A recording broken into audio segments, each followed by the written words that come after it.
On lit sans volcan. Yékrik. Bel bonjour c'est Timoun là. Bonne nouvelle à autres. Zo bien? Vacances bien passées? C'est tes amis en nous là, Coco Lapin et Domino Cochon, qu'à travail son lisson l'école que Mangolette mande yo fait. Cric!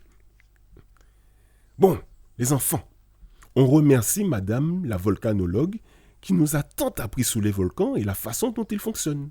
Et on lui dit au revoir. Au revoir, Madame la volcanologue, disent les enfants tous en cœur. Avant de partir en week-end, je vous rappelle que vous devez me remettre l'exposé à faire sous la soufrière vendredi prochain. Alors, pas oublier, travail c'est travail, la fête c'est la fête.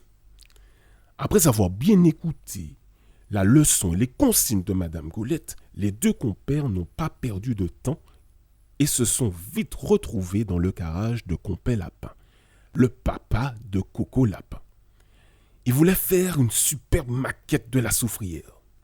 Il faut dire qu'après le vaval qu'ils avaient fait pour le carnaval, c'était Bouglatin en confiance.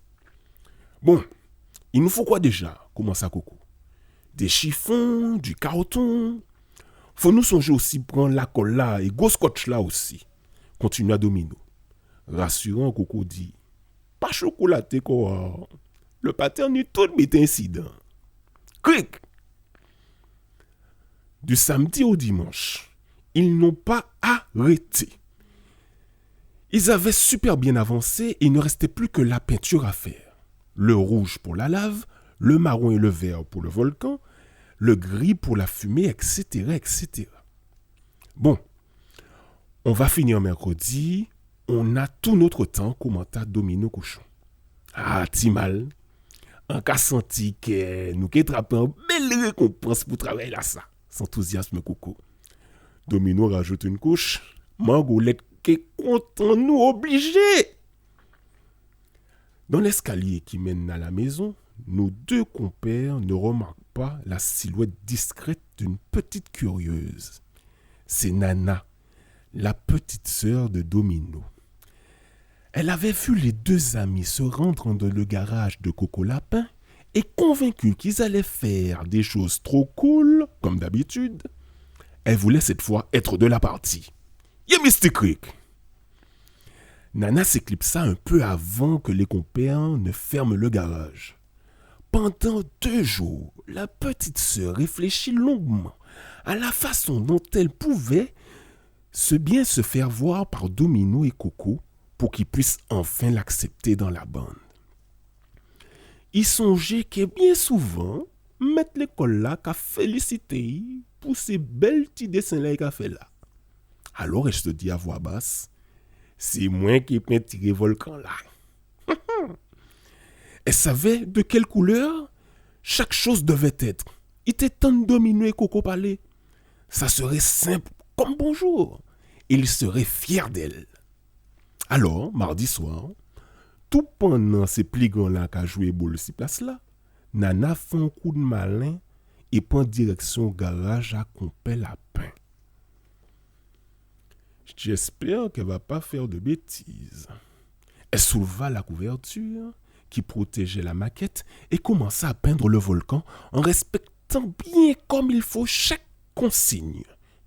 La lave en rouge, le volcan en marron et en vert, la fumée en gris, etc., etc. Ouf!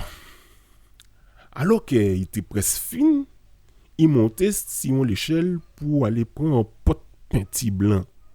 Au même moment, Coco Lapin poussa la porte du garage, se demandant pourquoi la lumière était allumée. Nana fut surprise et dans l'affolement, fit tomber un gros seau de peinture violette tout droit sur la maquette. Blou! Ouais, mon Dieu! Non! Pas dire ça, non! Coco Lapin devint fou. L'exposé des deux compères était à moitié écrasé par le seau de peinture et complètement recouvert de couleur violette. Cric! Nana était raide comme un sous-bois. Il était honte tellement. Elle qui voulait si bien faire. Elle qui voulait que son frère soit fier d'elle. Elle avait fait tout le contraire. En apprenant la nouvelle, Domino était déçu et en colère. « On veut pas attendre vous. Pas expliquer moi rien. C'est toujours conservé. Un bon. Aïe, aïe, aïe. Ce soir, Nana se coucha avec ses parents. Domino voulait être seule dans sa chambre. Elle eut du mal à trouver le sommeil et s'en voulait terriblement. Le lendemain matin, maman cochon et maman lapin proposèrent aux deux amis de partir en randonnée à la soufrière. Isidore, qui en garde chez maman lapin le mercredi, était, tout comme Nana, de la partie. Une petite que ni Domino ni Coco ne souhaitaient voir dans cette randonnée. Mais bon. Voilà 20 minutes qu'ils marchent sur le chemin qui mène au cratère. Et Isidore a raconté que c'est mon Saint-Claude et que les vacances qui arrivent, toujours qu'à monter, faire un petit semaine de vacances qu'à les grands-parents. Il faisait beau ce jour-là. La randonnée était belle. On pouvait voir facilement les failles du volcan et toute sa végétation. Au bout d'un moment, les voilà enfin au sommet du volcan, sur le bord du cratère. Et un bel côté. La vue est incroyable. On y voit les Saintes parfaitement. De retour sur le parking, Isidore propose d'aller voir ses grands-parents. Ils connaissent tout ça qui me poussave à ce volcan-là. Après quelques minutes en voiture, ils arrivent devant les grands-parents d'Isidore. Grand-mère Minouche les accueille devant la porte et reçoit ses amis et sa petite fille avec plaisir. Tim Tim. Tim Tim. Ça passe à vous répondre. Bois sec. Tim Tim bois sec. Nous avons repris. Tim Tim. Bien. Ah, Timoun en moi. En content voir. Moi aussi bonne maman, dit Isidore en la serrant fort dans ses bras. Alors comme ça, Zovin voit moins pour empêcher à raconter les autres histoires et légendes maman volcan la soufrière. Eh bien, vin ciser en main pour tendre Jean volcan dit fait la fait mon temps ne puis comprendre incident. Yagrik. La bonne maman d'Isidore leur raconta des histoires que seuls les gens qui vivent au pied de la soufrière ont entendu parler. Mais aussi la terrible explosion de 1976. Elle raconta que ses parents ont dû quitter leur maison et partir vivre chez une tante sur la grande terre. Et nous partions tout seuls. Tenez passé 70 000 personnes qui ont obligé de quitter Kazayou. Ni famille qui dormait dans un stade de football, comme vous comptez. Alors que Maminouche captivait l'attention de tout le monde, personne n'avait remarqué que Nana filmait la conversation avec le téléphone de sa maman. Elle n'avait beau qu'à voir que 6 ans, il était savant. Cric! Maminouche termina son histoire en disant qu'à l'époque, les gens n'étaient pas très contents de la situation, mais que cette évacuation géante avait peut-être sauvé des vies. Ravi de cette rencontre, Domino Cochon et Coco Lapin dit Maminouche en grand bel merci et Yoba Isidore en bel beau aussi.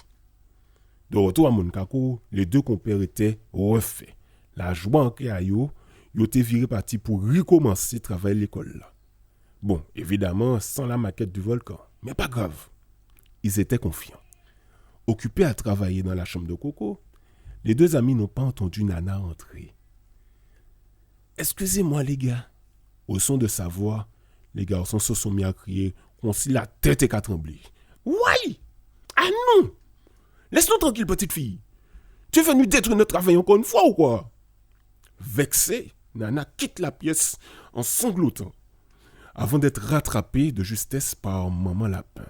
« Oh! Mais qu'est-ce que les autres là? On savent qu'elles ont fâché toujours après Nana, mais... Écoutez, c'est ni pour des autres là. Vous n'allez pas le regretter. » Le calme retrouvé, Domino et Coco découvrent la vidéo qu'a fait Nana. Ils n'en reviennent pas. Il y avait tout. Toutes les histoires, et surtout la dernière, sous les camps de rescapés dans les stades de football. Il y avait tout. Les deux compères étaient vraiment heureux. C'est génial! C'est vraiment super, petite sœur. Ou sauver travail l'école en nous. Il est encore plus belle qu'avant. Les garçons se rapprochèrent de Nana et la serrèrent très fort dans leurs bras. Un gros câlin d'amour. Vendredi, le jour de la présentation des exposés devant la classe, tout le monde était épaté par le travail des deux garçons. La petite vidéo de Maminouche a beaucoup touché maîtresse Golette. Un bel rouleau bravo c'était moulin. Entendre des histoires qui sont si belles que ça remplit quand même l'amour. En comptant les autres même, en fier des autres même. Deux sourires radieux s'affichaient sur le visage de Domino et Coco. Ils étaient super contents. Et ils savaient à qui ils devaient ce bidime bon point. À leur ami Isidore et surtout à Nana. Une petite sœur curieuse et maligne. Yérik!